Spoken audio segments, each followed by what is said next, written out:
पटना के कारोबारी गोपाल खेमका हत्याकांड मामले में एनकाउंटर की खबर है। पुलिस ने एक बदमाश को एनकाउंटर में ढेर कर दिया है। खेमका हत्याकांड में अवैध हथियार की सप्लाई इसी शख्स ने की थी, जिसे एनकाउंटर में ढेर कर दिया गया है, यह पुलिस का दावा है। एसआईटी और एसटीएफ की टीम ने बदमाश राजा को मार गिराया। पुलिस को देखते ही अपराधी ने फायरिंग की। पुलिस का यह कहना है जवाबी कार्रवाई में कुख्यात विकास उर्फ राजा मारा गया है। तो गोपाल खेमका मर्डर केस से जुड़ी यह अहम खबर सामने आ रही है, जिसमें एक बदमाश का एनकाउंटर पुलिस ने कर दिया है और इस पर यह आरोप था कि इसी ने हथियार मुहैया कराए थे इस हत्याकांड को अंजाम देने के लिए। लगातार देखिए पुलिस का एक्शन इसमें जारी है। इसके पहले जो शूटर था उसको गिरफ्तार किया गया, उससे मिली जानकारी के बाद मास्टरमाइंड तक पहुंची है पुलिस और अब भी जानकारी सामने आ रही है कि जिसने हथियार प्रोवाइड कराया, उपलब्ध कराया इस हत्याकांड के लिए, उसका हो गया है एनकाउंटर। तो बड़ी जानकारी सामने आ रही है। हालांकि पुलिस की तरफ से आधिकारिक तौर पर प्रेस कॉन्फ्रेंस करके शाम तक शायद इस पूरे मामले में विस्तार से जानकारी भी दी जाए, लेकिन इस वक्त बिहार पुलिस के ऊपर काफी दबाव है। कई सारे आपराधिक मामले हैं, खासकर खेमका हत्याकांड ने पुलिस की व्यवस्था पर प्रश्न चिन्ह खड़े कर दिए हैं। अब फिलहाल जो बड़ी जानकारी सामने आ रही है कि विकास उर्फ राजा को मार गिराया है पुलिस ने और यह बताया जा रहा है कि उसके द्वारा पुलिस के ऊपर फायरिंग की गई। जवाबी कार्रवाई में पुलिस ने उसे मार गिराया। रुपेश हमारे साथ, हमारे संवाददाता इस वक्त जुड़ चुके हैं, सीधे उनके पास चलते हैं। रुपेश, जो ये एनकाउंटर हुआ उसकी पूरी स्टोरी अभी तक बाहर क्या सामने आई है और जिस राजा की हम बात कर रहे हैं उसकी भूमिका इस पूरे हत्याकांड में क्या रही, कितनी बड़ी थी कि आखिरकार उसका एनकाउंटर करना पड़ा?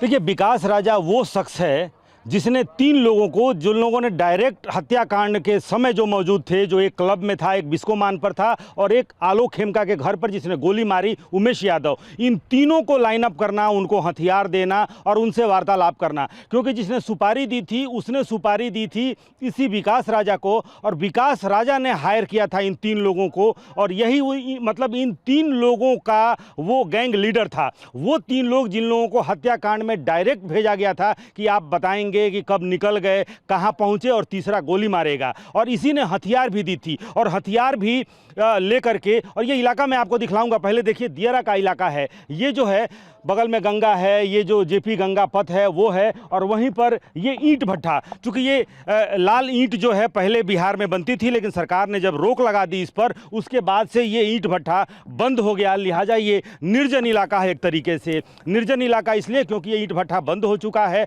अब यहाँ कोई रहता नहीं है। लिहाजा ये बहुत माकूल, बहुत मुफीद स्थान है अपराधियों के लिए, अपराध करके छुपने के लिए यहाँ पर। और यहीं पर राजा उर्फ विकास, और देखिए ये जो मैं आपको दिखला रहा हूं, ABCDE यानी कि 5 गोलियां यहां पर जो विकास उर्फ राजा है उसने यहां पर, और ये देखिए इस जगह पर चूंकि यहाँ प्ले कार्ड्स मिले हैं बहुत सारे, यानी कि ये जो गुफानुमा जो जगह है और यहाँ पर ये जो बोरा है, बोरे का बिस्तर बना करके और यहीं पर छुपा, जो पुलिस की कहानी है कि वो यहाँ पर रहता आया है। और जब उमेश यादव की गिरफ्तारी हुई, उमेश यादव की निशानदेही पर ये लीड्स मिला कि यहाँ पर माल सलामी इलाके में जो एक ईंट भट्ठा है वहाँ पर विकास, जो इस पूरे हत्याकांड का सुपारी देने वाला कोई और है, लेकिन हत्याकांड का मास्टरमाइंड राजा उर्फ विकास, जो इस गैंग का लीडर है, गैंग यानी कि जिसने हत्या की है, लीडर कोई और है जिसने इस पूरी हत्याकांड को, जमीन